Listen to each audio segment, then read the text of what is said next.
বর্তমানে বাংলাদেশের বিশেষ করে প্রাইভেট ভেহিকেল কিংবা ছোট গাড়িগুলোর বাজার হচ্ছে 30,000 থেকে 35,000-এর মতো, যার মধ্যে নতুন পুরনো মিলে আমরা এই ব্যবসাটা করছি। আগে নতুন খুব কম ছিল, এখন নতুনের সংখ্যা ক্রমশ বাড়ছে এবং রিকন্ডিশন কিংবা ইউজের সংখ্যাটা কমছে।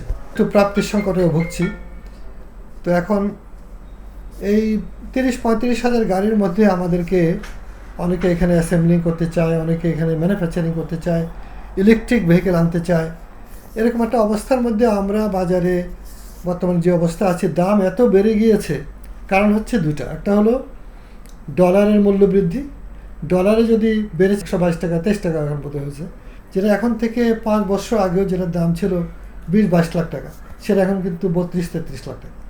ফলে আমরা যে সরকার যেটা মধ্যবিত্তের আবির্ভাব চাচ্ছে, যে মধ্যবিত্ত আরও বাড়লে পর আমাদের কনজামশন বাড়বে, ইকোনমিতে ভাইব্রেশন হবে, এমপ্লয়মেন্ট বাড়বে, ইন্ডাস্ট্রিয়াল আউটপুট বাড়বে।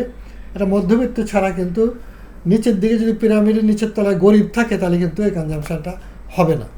তো সেই জন্য আমাদের বাজারটা বাড়ানো দরকার, গাড়ির বাজার। আমি মনে করি এটা স্ট্র্যাটেজি থাকা উচিত যে গাড়ির বাজারকে বাংলাদেশে যদি 1 লক্ষ গাড়িও আমরা চিন্তা করি, তাহলে 10 বছর প্ল্যান নিলে পার ইয়ার 10% কিংবা 8% করে বাড়লে তাহলে কিন্তু এটা বাড়তে পারে। সেই জন্য অনেক রকম পলিসি সাপোর্ট দরকার। যেমন তো বাংলাদেশে যদি আমরা গাড়িকে আরেকটু সস্তা করতে পারি, বিশেষ করে শুল্ক করটা অনেক বেশি, অনেক ক্ষেত্রে 800% 900% আছে, যেগুলো আপেক্ষিক আবেগের কিংবা এক ধরনের নোশনাল করে রেখেছিল। একদিকে এমপিদের জন্য যে গাড়ি শুল্ক কর মুক্ত, সেই গাড়ি আপনি আনলে পর ডিউটি হবে 800%। তো এটা তো কোনো যৌক্তিক বিষয় হলো না। থাইল্যান্ড, তার ইকোনমি কিন্তু বিগত 60 বছরে অনেক দূর বেড়েছে। 60 বছর আগে থাইল্যান্ডের ইকোনমি কিন্তু আমাদের মতো ছিল।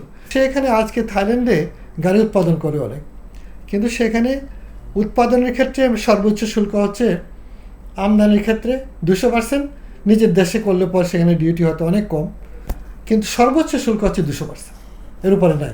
একইভাবে আমরা যদি এই জিনিসটা আমলে নেই, তাহলে আমাদের আগামীতে, যেমন বর্তমান আমাদের যে বিশ্বনন্দিত সরকার প্রধান প্রফেসর ইউনূস সাহেব, তিনি 3-0 কথা বলেছেন: 0 ইমিশন, 0 কার্বন, 0 প্রভার্টি। তো এটা করতে গেলে আমি মনে করি যে ওনার এই আইডিয়াটা খুবই চমৎকার। হাইব্রিডে চলে যাবে, সব গাড়ি হাইব্রিড হয়ে যাবে। এখন থেকে তারা কমার্শিয়াল গাড়িগুলো, তো এইভাবে কিন্তু তারা আমাদের বাংলাদেশে যদি আমরা একইভাবে আমরা হাইব্রিডে কিন্তু আগাচ্ছি, সরকার কিছু ইনসেন্টিভ দিয়েছে। আরও যদি আগামীতে আমরা প্রস্তাব করছি আমাদের সংগঠন থেকে যে হাইব্রিডে আরও যদি দেওয়া হয়, তাহলে মানুষ আরও হাইব্রিডে যাবে, ফুয়েল আমদানি কমে যাবে, ফসিল ফুয়েলের ব্যবহারটা কমে যাবে।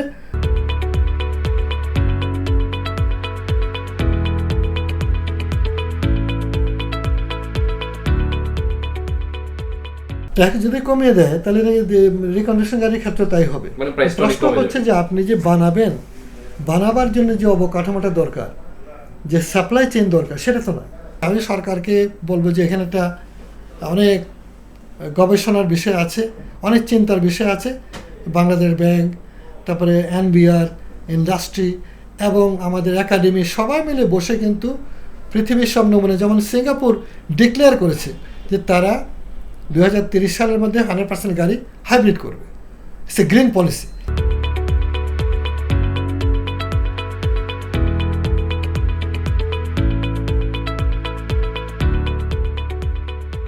এবারকার বাজেটে আমি মনে করি একটা অপরচুনিটি বাংলাদেশের জন্য। এবারে আমরা চেষ্টা করব যে আপনি হাইব্রিডে টার্গেট করেন। আমরা অনেক কিছু তৈরি করতে সক্ষম, কিন্তু আমাদের তো আস্থা নিচ্ছে না কেউ। আমরা যে পারি, আস্থা নিচ্ছে না। এই গাড়ির ব্যবসাকে আমরা যে টিকিয়ে রেখেছি এতটি বছর, বহু লড়াই করে কিন্তু জীবনটা চলে গেছে।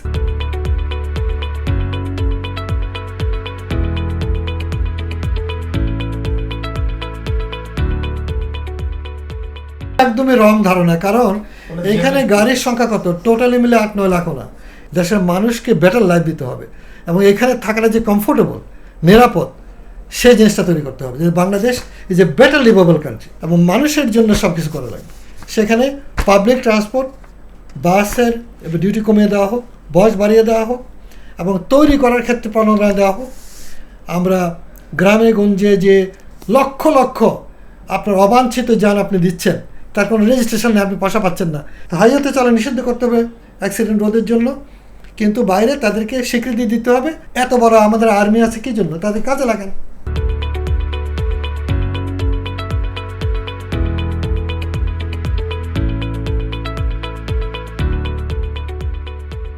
প্রতিবন্ধকতা হচ্ছে এখানে আমাদের যে টোটাল একটা অটোমোবাইল পলিসি থাকা উচিত সেটা নয়, যার জন্য তার ব্যবহারের জায়গায় অত্যন্ত অনাকাঙ্ক্ষিত সব গাড়ি এসে পুরো বাজার দেশে সয়লাভ করে ফেলেছে, অটো ইত্যাকার এসব।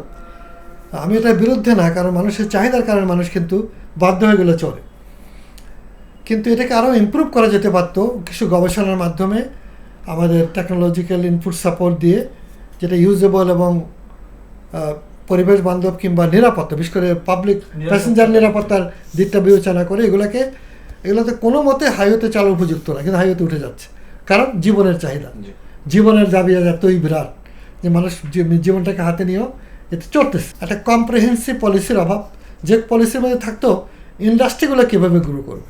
তো আমাদের এখানে একটা প্রতিবন্ধকতা হলো যে কম্প্রিহেন্সিভ পলিসির অভাব, তারপরে হলো ডেডিকেটেড এজেন্সি লাইক রোড ট্রান্সপোর্টে যে সরকার এজেন্সি দরকার ছিল, বিআরটিএ বলে তারা রোড ট্রান্সপোর্ট অথরিটি, তার কাজই মূলত বর্তমানে সে করে ভেহিকেল রেজিস্ট্রেশন, এটাকে লাইসেন্সিং, ড্রাইভিং লাইসেন্স এবং ফিটনেস, এই তিনটা ছাড়া কিন্তু আর কোনো কাজ নেই। তার উপরে আরেকটা করেছে ঢাকা ট্রান্সপোর্ট কোঅর্ডিনেশন অথরিটি, সে কী করে আল্লাহ তাআলা জানে। অতএব এই যে অপ্রয়োজনীয় বিভিন্ন অথরিটি করে রাখা হয়েছে, যেটা মাথাভারী প্রাশন খরচ হচ্ছে দেশে, কিন্তু যেটা দরকার যে সেফটি কীভাবে হবে রোডে, কীভাবে গাড়ি তৈরি হতে পারে, কিভাবে আমরা মানে প্যাসেঞ্জারকে আরও কমফোর্ট দিতে পারি, অটোমোবাইল পলিসিটা কীরকম হওয়া উচিত, এখানে অটোমোবাইল তৈরির ক্ষেত্র কীভাবে প্রস্তুত হতে পারে, কিচ্ছু নাই। সার্ভে না শুধু অ্যাপ্রোপ্রিয়েট, এবং মিনিস্ট্রি অফ যে ট্রান্সপোর্ট যেটা আছে, এটাকে বলা হয় ministry of road transport and Bridges, MRTB, তারাও কিন্তু সেখানে কোনো এক্সপার্ট নাই, সেটা সব আমলারা চালাচ্ছে। ফলে আমরা অনেক ভালো করতে পারতাম যদি আমরা এই সংস্কারগুলো করতাম। অতএব আমি মনে করি এই সংস্কারগুলোর মাধ্যমে একদিকে সরকারের ব্যয় অনেক হ্রাস হতে পারে, অন্যদিকে এখানে এফিসিয়েন্সি আসতে পারে, ইন্ডাস্ট্রি ডেভেলপ করতে পারে এবং জনগণের লাইফ আরও ইজি হতে পারে। আমাদের দেশের প্রতি যে মানুষের একটা অনীহা, দেশকে বেটার লেভেলের জন্য ট্রান্সপোর্টের জায়গায় পাবলিক ট্রান্সপোর্টে প্রাধান্য দিতে হবে। আরও অনেক ট্রেন দরকার, মানে মেট্রো এরকম এক্সপেন্সিভ মেট্রো না, আমরা সস্তায় করতে পারি, কিন্তু যেখানে বাস তৈরি হয় সেখানে কোচও তৈরি হতে পারে।